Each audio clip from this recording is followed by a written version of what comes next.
जय श्री राम सभी भक्तों को जय माता की। फिर एक नई वीडियो के साथ हाजिर हो गए हैं और आज की जो हमारी वीडियो है इसमें आप बताइए किसी एक भगत जो है हमारे साथ हरियाणा करनाल से जुड़े हुए हैं। उन्होंने कहा कि दीपक चावला नाम के वो शख्स हैं, वो कहते हैं कि गुरुजी जब हम जो है पहले पूजा करते थे 10 मिनट, मात्र 10 मिनट करते थे तो अच्छा चल रहा था, जो हमारी दिनचर्या थी बहुत बढ़िया चल रही थी। लेकिन जैसे ही हमने पूजा का समय बढ़ाया, जैसे ही हम पूजा जो है आधा घंटा 1 घंटा करने लग गए तो दिक्कतें ज्यादा बढ़ गई हैं। क्या कारण है? तो आज की वीडियो इसी विषय पे होने वाली है और हमारे साथ अंत तक बने रहिए, तभी आपको सारी वीडियो समझ में आएगी। अगर वीडियो अच्छी लगती है तो लाइक करें, शेयर करें, कमेंट करें। चैनल पे पहली बार देख रहे हैं तो चैनल को भी जरूर सब्सक्राइब करें। चलिए शुरू करते हैं आज की वीडियो। जय श्री राम। जय श्री राम, जय श्री बालाजी महाराज। समस्या है तो समाधान भी है। दीपक जी, अगर आपके साथ ऐसा हो रहा है तो इसमें घबराने की आवश्यकता नहीं है, किसी भी प्रकार की परेशान होने की आवश्यकता नहीं है। आपके मन में ये संदेह उत्पन्न हो गया कि आप पहले 5 मिनट पूजा करते थे या 10 मिनट पूजा करते थे तो आपको दिक्कत नहीं होती थी, लेकिन अब जैसे ही आपने मान लो पूजा की मात्रा को बढ़ाया है, मान लो अपना समय ज्यादा देना स्टार्ट किया है, तो आप समस्या में ज्यादा उलझनों में आ गए हो। तो इसमें 2 प्रकार की दिक्कतें आपके सामने हो रही हैं। मैं आपको बताता हूं, ये दो कारण हो सकते हैं बड़े। इन 2 कारण को आप समझ लीजिए। देखिए, अगर जब हम भगवान की प्रति पूजा करते हैं, हमारे मन में कोई ना कोई तो स्वार्थ छुपा होता है, किसी ना किसी। अगर कहते कि भय बिन प्रीत नहीं, नींबू का रस जो है नींबू को दबाने से ही निकलता है। अगर भय है, समस्या है, उलझने हैं, तभी हम अपने इष्ट देवता देवी देवताओं को भी याद करते हैं। अगर आप इन चीजों से हट जाते हो तो वो उसको कहते हैं कि लगन, पागलपन, दीवानापन अपने इष्ट के प्रति।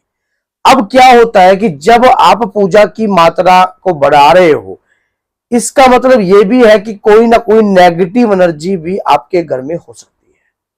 जिस नेगेटिव एनर्जी को आप जानते नहीं हो, पहचानते नहीं हो, कोई प्रेत व्याधा, कोई प्रेत, कोई तंत्र, या किसी ने कोई ऐसा क्रिया भी कर रखी होती है कि आप पहले जो पूजा करते थे सिर्फ नाम की करते थे, अब आप प्रभु के नजदीक जाने की कोशिश करते हो, आप बाबा की कृपा को प्राप्त करने की कोशिश करते हो। अपनी जाप की संख्या को आपने बढ़ा दिया या अपने पाठ की संख्या को आपने बढ़ा दिया, तो जो घर में नेगेटिव एनर्जी रहती होगी उसको परेशानियां अपने आप ही उत्पन्न होगी। एक बड़ा मेजर कारण तो ये हो सकता है जो मैंने आपको बताया है, क्योंकि जैसे ही घर में आप पूजा याचना करोगे उसको तकलीफ होगी, या कोई पितृ प्रेत योनि में होगा, प्रेत योनि के ग्रस्त में होगा तो भी उसको दिक्कत होगी क्योंकि आप जाप कर रहे हो, या फिर आपके शरीर के ऊपर कोई नेगेटिव एनर्जी आती होगी। अब ये मत सोचना कि अगर कि मैं तो पूजा करता हूं तो मेरे शरीर पे नेगेटिव एनर्जी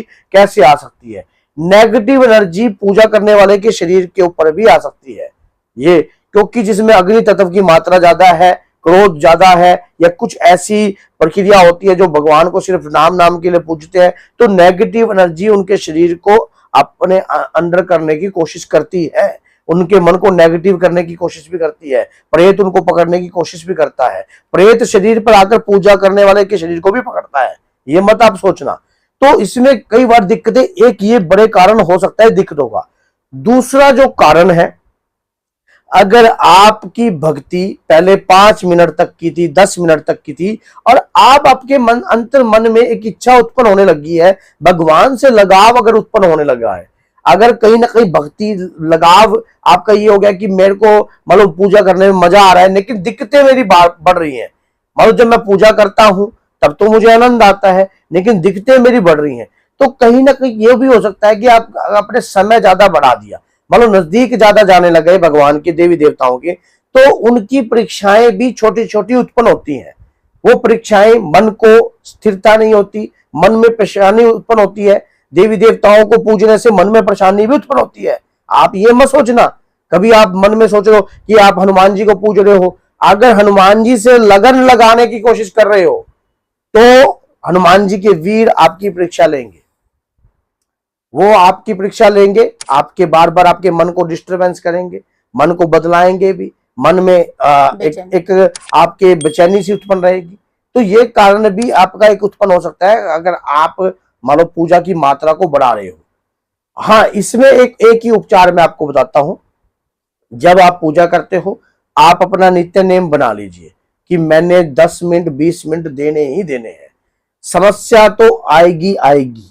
अगर घर में कोई नेगेटिव एनर्जी है उस वक्त, तो एक जल का लोटा रखिए, उसमें आप तुलसी के पत्र डालिए और उसके बाद और कम से कम धागे वाली मिश्री उसमें घोल दीजिए थोड़ी सी, और उसके बाद जो तुलसी के पात्र आप डालोगे उनको निकाल लेना, और जो जल है उस जल को आपने, आपके घर में कोई पौधा है या कोई भी पेड़ पौधा आपने उगा रखा है, आपने इस प्रकार से इस उंगली से, सूर्य उंगली से आपने उस जल को ऐसे लकीर बनाकर पौधे में डाल देना है।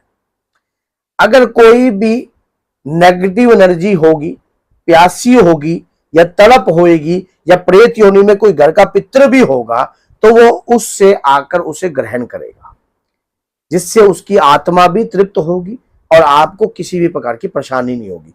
हाँ, अगर तंत्र के द्वारा चीज भेजी गई है या कोई भयंकर प्रेत आपके घर में भेजा गया है या कोई बेताल है, कोई ब्रह्म राक्षस जैसा कोई ऐसी शक्ति है, वो आपके घर में, आप उससे स्वस्थ नहीं होगे। लेकिन हाँ, अगर जनरली कोई आत्मा लगी है, चुराए से लगी है, कहीं से भी लगी है या कहीं ना कहीं से अगर कोई तंत्र के तहत भेजी गई है, तो वो भी नहीं कटेगी। लेकिन हाँ, जो वैसे ही है, आपके पितृ प्रेत योनि में है या घर की कोई प्रेत आत्मा कोई है या कोई साथ में आपके लग गई है, वो उससे छूट जाएगी, उससे आपको परेशानी नहीं होगी किसी भी प्रकार की, आप उस परेशानी से मुक्त हो जाओगे। और भक्ति की ताकत जो है इतनी खतरनाक होती है, तो आप सोच के देखिए कि जब रावण जैसे ने कैलाश पर्वत को उठाने की कोशिश करी थी, तो शिव भगवान ने क्या करा था, उनकी परीक्षा ली। क्या वो कैलाश को जाने दिया? उन्होंने नहीं जाने दिया। लेकिन उन्होंने क्या करा, उसी समय एक अंगूठे से उनके हाथ दबा दिए, दब गए हाथ।